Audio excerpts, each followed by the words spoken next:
Ma'am, is your ID in your purse? Yes, it is. All right, I'll get it. I'll get it. Hey, I said I'll get it. You want to try that? Oh, you want to choke me? Oh, girl! I know it's okay. No, Here, I don't stand know. up. Stand up. What? Wait, why? Because I'm telling you to. Stand up. Stand up. Okay, you're not under arrest. You understand that? Can you believe this starts off so wild? The video kicks off with a report of a possible drunk driver identified as an 18-year-old woman. The narrator dishes out the details on her erratic driving, noting that she swerved into the opposite lane several times, posing a serious risk to parked cars and oncoming traffic. An observer points out the driver's laid-back attitude, emphasizing how she twirled her hair, seemingly oblivious to the havoc she was causing. And that's just the opener. Strap in for the roller coaster ahead. You were called in as a possible drunk driver? Face down. I'm so glad y'all got her. We thought she was going to kill people like 5 or 6 times on her way home. She went all the way in the left lane and was head on with cars that were parked on Scenic going south. And there was a police officer on the... Yeah, that was me. That was you? Uh-huh. But she was like twirling her hair, and then she's like going like Not a care in the world. Hold on to your popcorn. It gets kookier. A police officer strides up to the woman, asking for her ID as she digs into her purse. The officer insists on grabbing the ID herself, sparking a minor standoff as the woman is instructed to wait by her car. The air thickens with tension as the officer stresses the need for respect during the exchange, but the woman challenges the officer's approach to handling her personal items. Just wait, the next clip takes the cake. Ma'am, is your ID in your purse? Yes, it is. All right, I'll get it. I'll get it. Hey, I said I'll get it. Stand over there at the end of your car. Do you hear me? Okay, but if you were more respectful about it, I'm just saying. All right, If we're all humans here, if you were more respectful about it, where's your ID at? Is it in here? Can I look through my wallet? Well, like, why Oh, are I you got looking it. through my wallet? It's turning up a notch. Watch this. The spat heats up when the officer discovers Xanax bars on the driver's seat, which the young woman admits she has no prescription for. She protests the search of her vehicle, asserting her rights and questioning the legality of the officer's actions. The officer stands her ground, arguing that the fine justifies further probing. Brace yourself, because what comes next is a doozy. No, the thing is, that's my property. You have no choice. Actually, I do, because I found friggin' Xanax bars on your driver's seat. If you want to explain something, explain those. Girl, the fact that you're just 218, looking copy through my Florida, stuff. Oh, were they in plain view? Yeah, your butt was covered. Okay. You won't believe the twist here. The woman is told to park herself on the bumper of another car while the police continue their sweep. She resists, leading to a back and forth about where she can sit without getting in the way of the search. The officers try to keep the peace by suggesting alternative spots, aiming to keep her clear of the vehicle. And just when things seem to be simmering down, the plot thickens. No, you're not getting back in your car. You can sit on the grass over there, or we can sit in the back of this car here, whichever one you prefer, okay? The only thing I'm seeing is there's some scratching stuff right there. I'm gonna get my phone. No, you're not. You're staying right here. Okay, but why can't I get my phone to, like, at least have You're not getting back in that vehicle? car until they're done. Things just got real. Check this out. The officers start to suspect the woman is under the influence of narcotics, given her dilated pupils and jittery demeanor. They suggest a sobriety test to clear up any doubts. Despite her protests that she hasn't been drinking, the conversation shifts to potential drug use, underlining the officers' worries about her condition. Hold tight, because the action ramps up next. So based off of what I'm seeing so far, would you be willing to do a field sobriety test to dispel my suspicions that you're under the influence of any type of narcotic? You willing to do that? Okay. Do you have any injuries that I need to know about? Head injuries? Have you had any previous concussions? Not that I medically seek attention for it. Yes. I mean, medical-wise, might have had a concussion. Never went to the hospital. Have you ever had a concussion within the past, let's say, 10, 24 hours? Did that really just happen? As the confrontation escalates, the young woman becomes combative. She sarcastically questions if the officers are trying to harm her, which ramps up the tension. The officers attempt to restrain her, striving to keep the situation under control, but her defiant attitude and accusations make the arrest process increasingly complicated. But believe it or not, it gets even more intense from here. Face down. Face down. She's straight. She's good. Can I touch my kitty, bro? Oh, you guys are gonna steal my lavender? Yeah. Come on.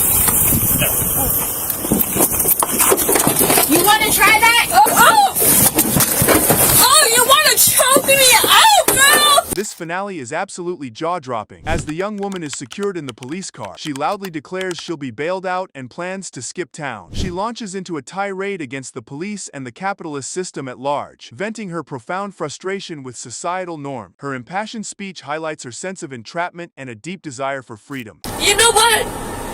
Everything is gonna be fine. I'm gonna get bailed out, and girl, I'm gonna have a good 2 weeks. Dip out this motherfucking place, bro. I can't wait. So genuinely, thank you. Thank you for letting me finally be free. Things just went from 0 to 100 real quick here. The police begin the process of detaining individuals from the vehicle, mentioning someone needs to sit down. Probably more of a please take a seat than a put down. You can faintly hear the music playing, which doesn't quite match the mood, does it? Just when you thought this couldn't get more intense, keep your eyes peeled for what's next. Yeah, we can put her down in my cruiser.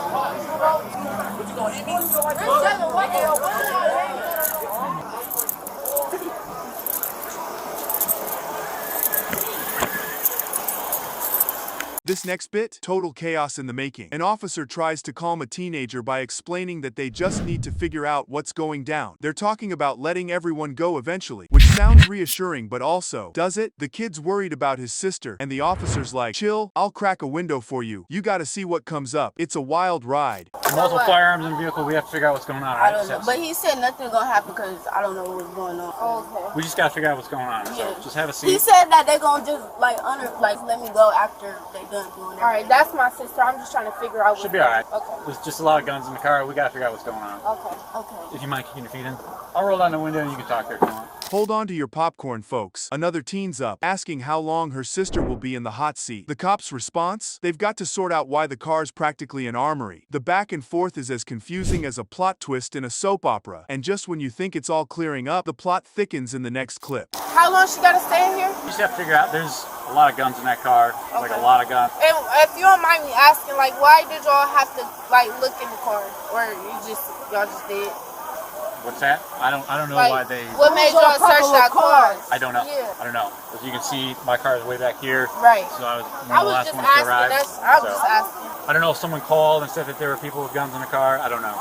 But If you thought it was calming down, guess again. Here's an officer estimating there are like 5 or 6 guns in the car, casually chatting on the radio about trying to leave the scene. There's applause in the background. Maybe someone appreciates the drama? Buckle up. The next part's even more of a head scratcher. I think there's like 5 or 6 guns in the car. I think we're trying to leave right now.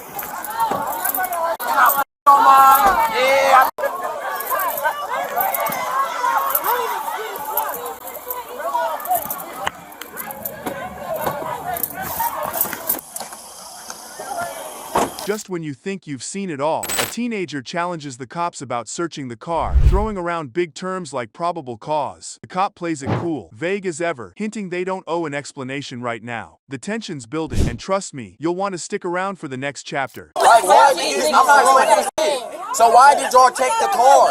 Y'all right there, why did they take the car? I don't have to tell you anything. Alright, y'all don't have probable cause. Y'all pulled up, hopped out, and walked up to a car. Y'all pulled up, hopped out, and walked to a car. What about that girl that got shot? What about her? The one in Cleveland. We don't work Cleveland. We're in Akron. We're not in Cleveland. As we near the finale, don't tap out yet. A cop tells a teen they're not in trouble and offers a ride home, slipping in a not-so-subtle warning about hanging out with gun-toting buddies. It's part cautionary tale, part reality check. The ending's just around the corner, and it's got a twist you won't want to miss. Hey dear, go ahead, step on when I cuff you. So you're not being charged with anything, okay? But we're just gonna get you home or something. What's your address, like where your guardian lives? Yeah, I work right now. That's why I was on my phone. It's 14. I just know it's this away. I don't know the exact number. The parking lot. I got them on StockX. Where? StockX. Things kick off with a surprisingly tense start to what seemed like a routine chat. The video starts with a school officer questioning a teen about a statement made the previous day concerning a gun. The officer asks the teen to show his backpack and empty his pockets, citing safety concerns due to serious allegations. Brace yourself, the drama ramps up from here. I ask you before you go any further on that, do you recall, did you ever make a statement like that yesterday? That maybe you were messing around and somebody said they saw it or heard it? They ain't never seen it or heard of that. Okay. Can I see your backpack? You have anything else on you that you shouldn't have on you today? Could you empty your pockets out for me? I'm checking everything. Then empty your pockets. Empty your pockets or you're going to be putting Okay, listen. handcuffs. I smell weed. I'm just explaining to you that I'm doing a safety check. No one's accused you of anything. But why search me though? You can cut the tension with a knife as the officer demands compliance. Tension rises as the teen hesitates to comply with emptying his pockets, expressing discomfort with the search. The officer insists on a search for safety reasons and asks the teen to stand up. Although he clarifies that the teen is not under arrest, watch closely. Things are about to get even more interesting. I know. Okay, No, here, I don't stand know. up. Stand up.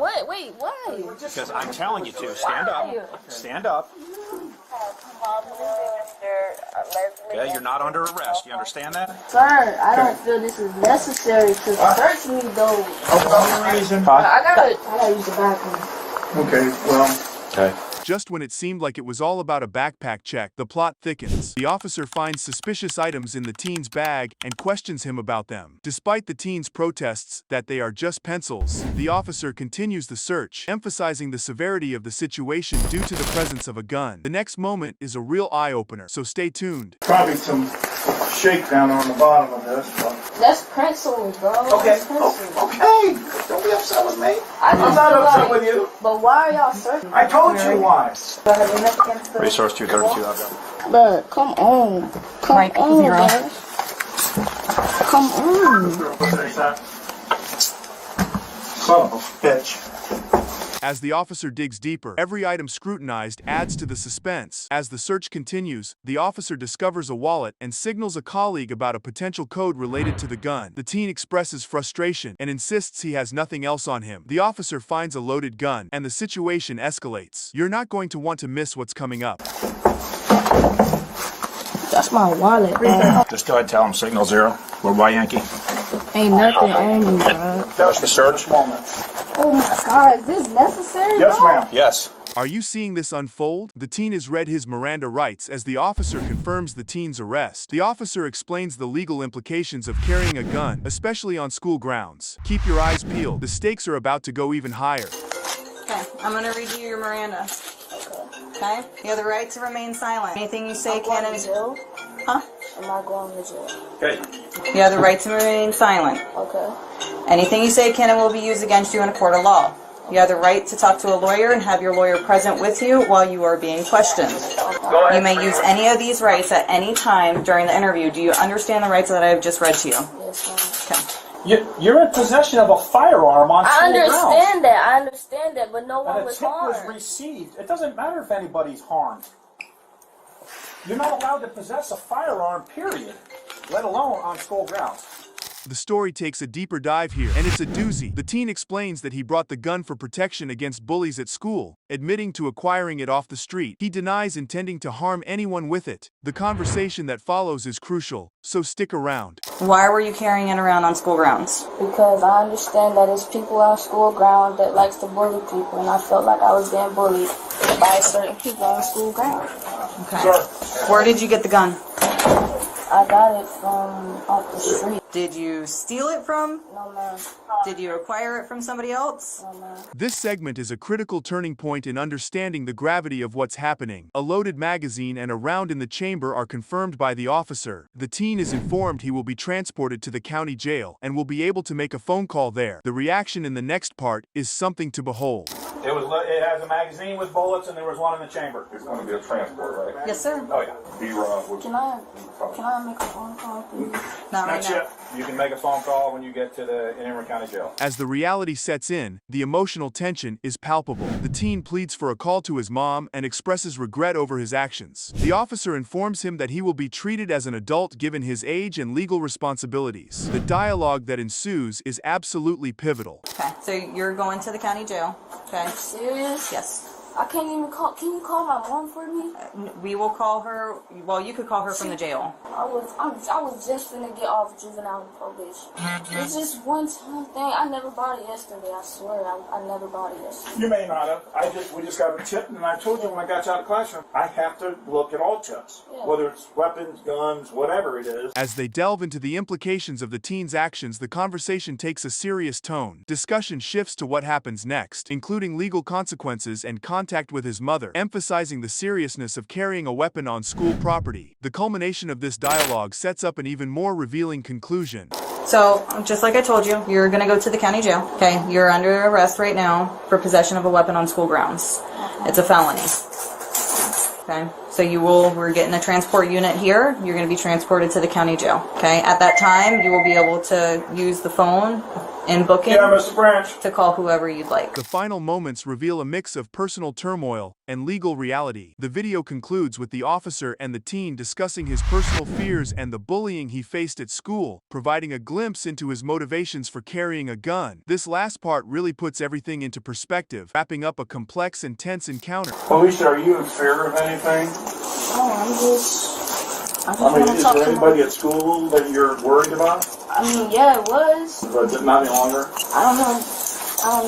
But my Apple Watch, please. Kids was trying to, they was messing with me and my sister and I. You reported to anybody yet?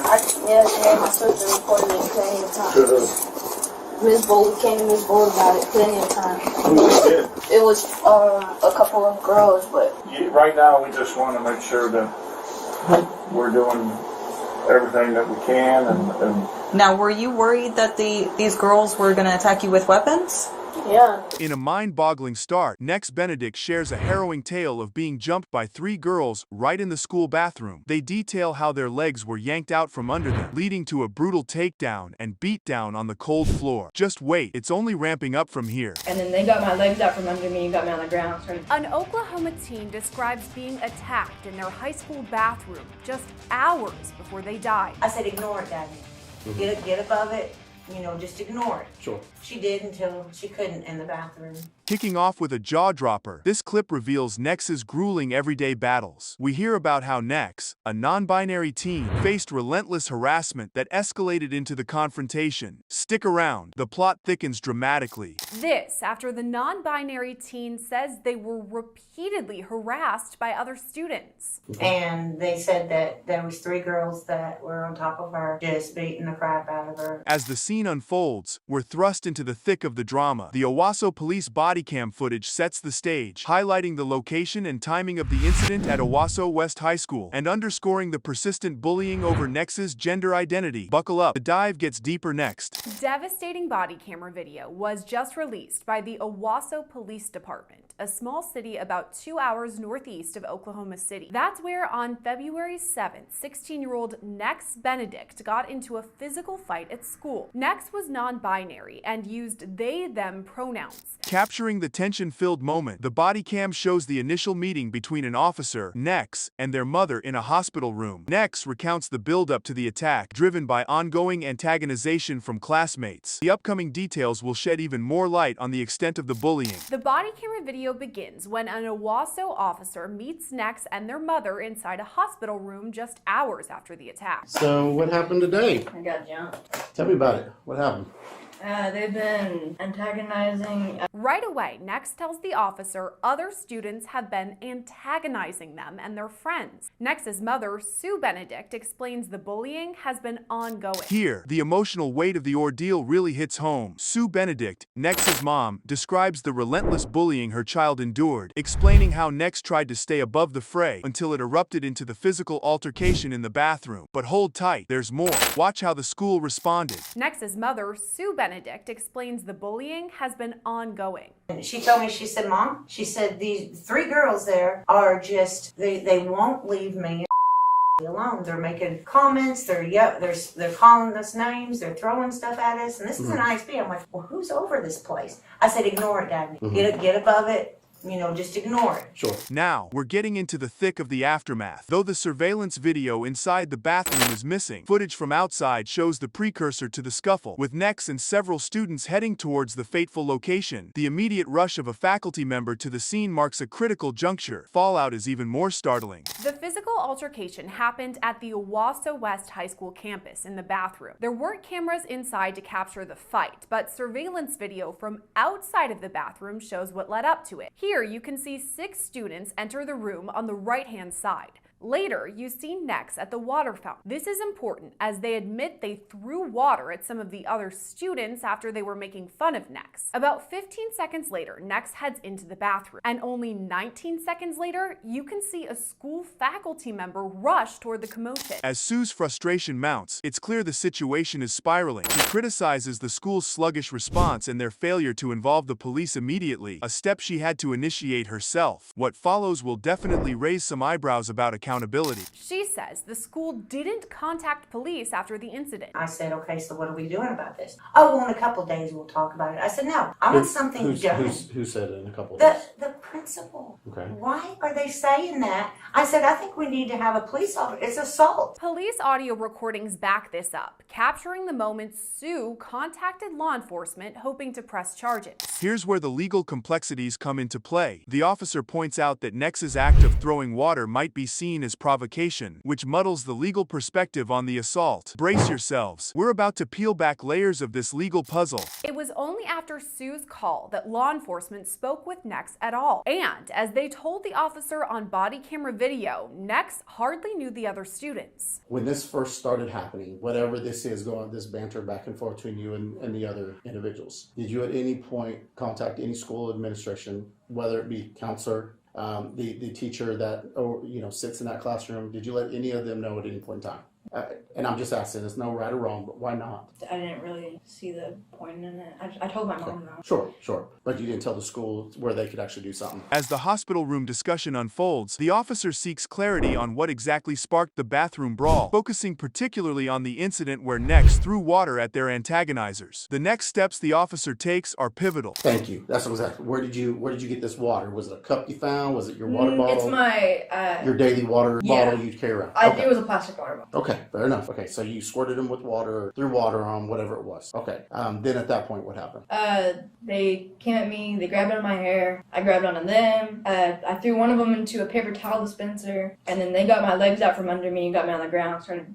The toll of the altercation is painfully visible now. Nex is reeling from the pain of the fight, compounded by their suspension from school. The shift to their physical and emotional state underlines the gravity of the incident. What happens next is critical and heart-stopping. Then, they note Nex has been suspended following the attack. Are you going to be at school tomorrow? Or? No.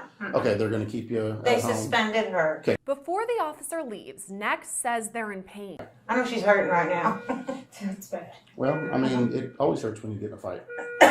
Whether you're the winner or the loser. Yeah. It stresses the body out and it's really not worth it. As he exits, the officer says he hopes to see Nex around again soon. Good luck to you. I'll see you around. Well, no, yeah, hopefully not. She said. Well, not in a bad way. I mean, hopefully I see you around school and class and wandering the halls and all that good stuff. The urgency ramps up as Sue makes a desperate emergency call. Nex's condition deteriorates, leading to a panicked call from Sue the following day, reporting alarming symptoms that suggest a severe head injury linked to the fight. The closing moments of this story are absolutely heart-wrenching. The next day, Nex's mom called 911, reporting a medical emergency. I need to get someone, an ambulance here quick, please. Okay, my daughter, I don't know what's going wrong. She's posturing and her hands How are old in and is she? she is 16. Okay. She fell at school, she got beat up at school yesterday. I took her to the hospital last night, and Officer Thompson was there. I need someone to get a hold of him. He needs to get here quick.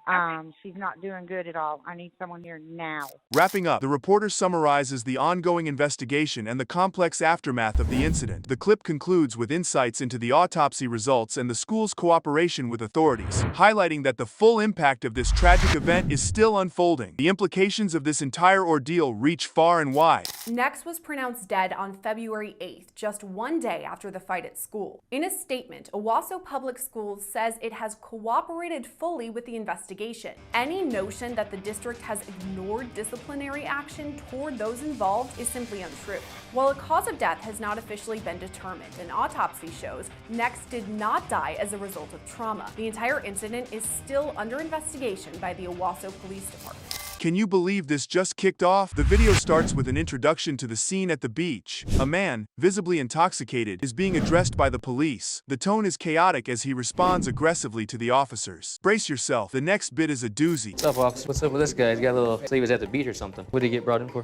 All I do, I pay my taxes, I work hard. Nothing better to do but spoil my fun. Things are really heating up, aren't they? The man vents his frustration about being interrupted by the police while attempting to savor his beach day. He claims he pays to live there and feels he's entitled to some uninterrupted fun. Stick around. The plot thickens in just a moment. I pay to live at the beach, and this is what I get. So you have a restraining order for somewhere at the beach? It's a joke, man. You guys are trying to intervene in every part of my life. He told us he was released last night from custody.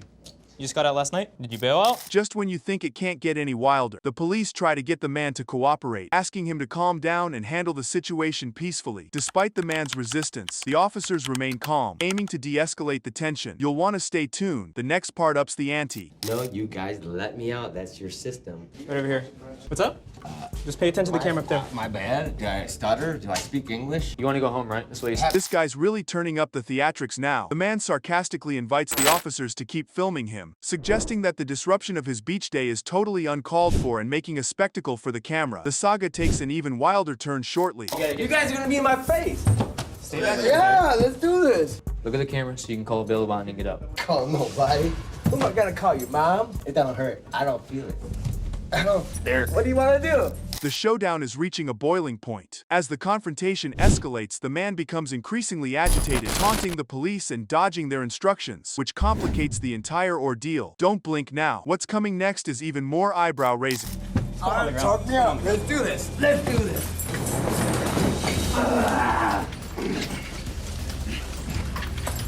We're going there. Can we have processing 87 forensics? Watch how swiftly this escalates to a whole new level. The scene shifts to the police station where the man is brought in for processing. He is identified as having violated a restraining order, adding another layer to his legal troubles. The drama intensifies in the next scene. Keep watching. You gonna behave yourself? You're gonna give us any problems, right? 2, 3. Now the stakes are sky high. Tensions climb as the man turns combative, prompting the police to take safety precautions. He physically and verbally challenges the officers. Things are about to get even more heated. I want to press charges. Derek, you need to calm down. Stop wrenching on my wrist. All right, well. Break my wrist. Derek's showing he's a little assaultive, so we're taking him up for a sobering cell placement. Oh my God. Check out how they manage his outburst. The man is placed in a sobering cell to prevent further disturbances. Officers deliberate over his behavior and decide on additional safety measures like a spit sock due to his unruly demeanor. The clash isn't over. Watch what happens next. This is intense, guys. This is really intense. Turn me over, beat me. 2, 3. Derek, you're gonna stay on the ground until you hear the door close. Stay like this until you hear the door close. This next part is critical to the unfolding drama. While being restrained, the man continues to resist, making abrupt movements that alarm the officers, leading them to secure him more firmly to prevent any potential harm. What follows is an absolute must-see. Sir, we'll call it, while we were taking Derek to forensics, he made like a movement towards Deputy Madsen. I took it as a sign he was gonna try to assault her. The officers take a moment to break it down for us. They explain their actions to the camera, detailing the necessity of the physical restraint given the man's unpredictable behavior and potential for violence. Stay tuned. There's a narrative twist just around the corner. Charge him and fight him in some way, so we just decided it'd be easier if we put him on the ground, brought him upstairs and put him in the sobering cell.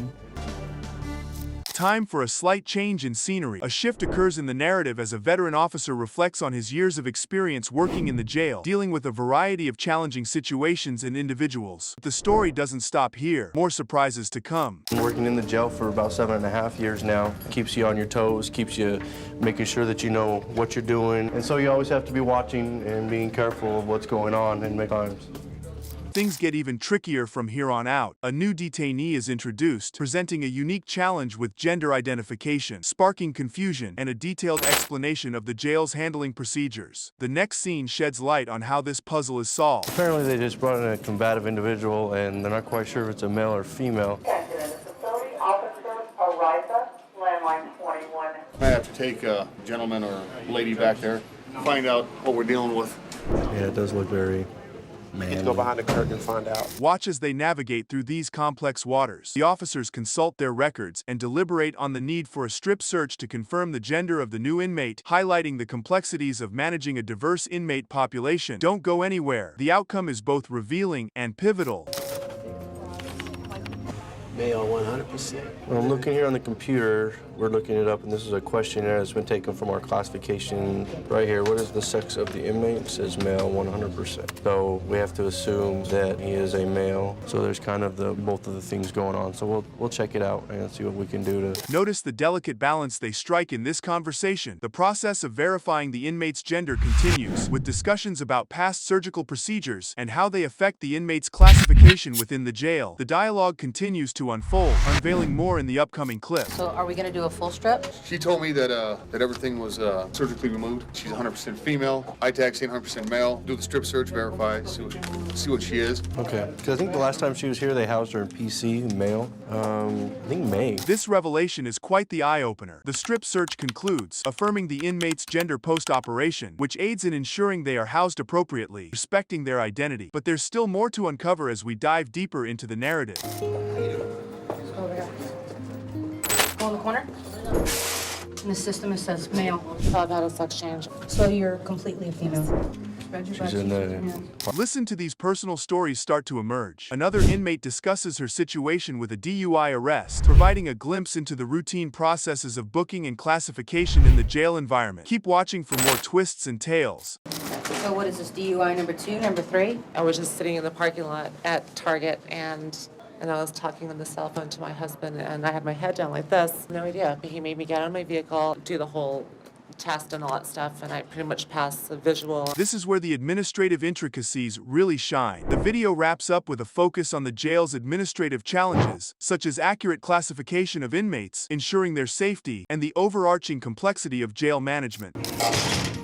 You know, you have to kind of feel sorry for her having to go through all of this, but ultimately it's for her own safety that we house her in the appropriate place. Things just got real fast. A teenager suggests they can detain a female involved, possibly indicating a tense situation. This brief exchange highlights a crucial decision-making moment in the midst of the incident. Buckle up, because what's coming next is a wild ride. Yeah, we can put her down in my cruiser.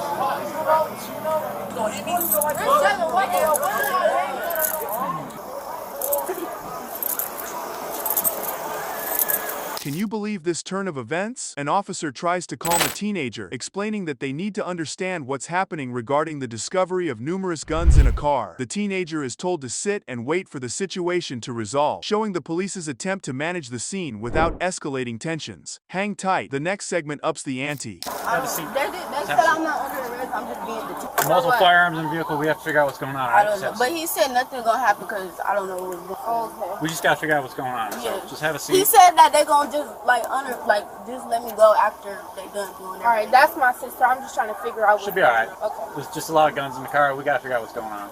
Okay. If you mind kicking your feet in. I'll roll down the window and you can talk there if you want. Did that just happen? A teenager inquires about the duration of detention and the reason behind the search of their vehicle, where many guns were found. The officer admits uncertainty about why the search was initially conducted, indicating a disconnect or lack of communication among the officers at the scene. Brace yourself. The plot thickens in the next clip. How long she gotta stay in here? We just have to figure out, there's a lot of guns in that car, like a lot of guns. And if you don't mind me asking, why did y'all have to, look in the car? Or y'all just did? What's that? I don't know why they... What made y'all search that car? I don't know. Yeah. I don't know. As you can see, my car is way back here. Right. So I was one I of the was last just ones to asking. arrive. I was just asking. I don't know if someone called and said that there were people with guns in the car. I don't know. Hold the phone. Did they just say guns? It is revealed that there are about 5 or 6 guns in the car, suggesting a serious situation that might explain the police's heightened concern and extensive search efforts. Keep watching. The next part is a real cliffhanger. I think there's like 5 or 6 guns in the car. I think we're trying to leave right now. Yeah, I'm good. Yeah.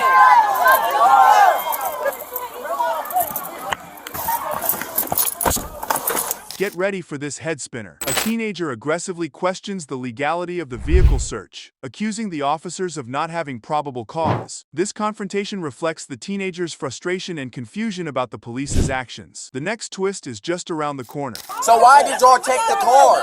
Y'all right there, why did they take the car? I don't have to tell you anything. Alright, y'all don't have probable cause. Y'all pulled up, hopped out, and walked up to a car.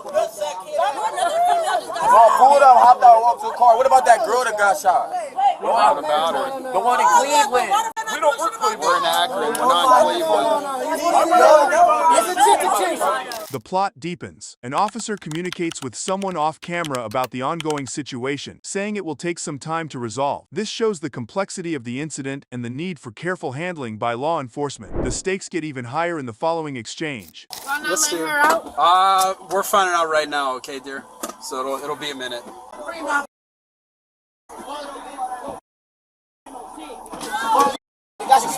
Get back.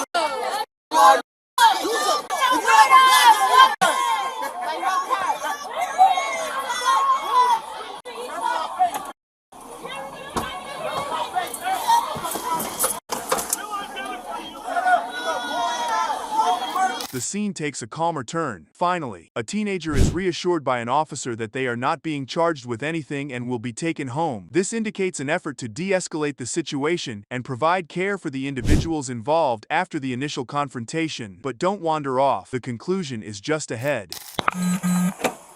Hey, dear. Go ahead, step on. I'm going to cuff you. So you're not being charged with anything, okay? Okay. But we're just going to get you home or something. What's your address, like where your guardian lives, your mom or your dad? She's at work right now. That's why I was at my sister. It's 14. I just know it's missing. The officer lays down some hard truths here. An officer warns a teenager about the dangers of being associated with people who carry guns, emphasizing the potential risks of such associations. This educational moment aims to deter the teenager from future involvement in similar situations. As we wrap up, the final moments are definitely worth the wait. What's happening though? You need to stop around with these guys. It's a matter of time before, I mean, listen, you're going to jail till at least you're filing. These people are out the wrong folk. People out to shoot them. And if you're next to them, you might get shot yourself. Are you staying on Minson? Or yes. Okay.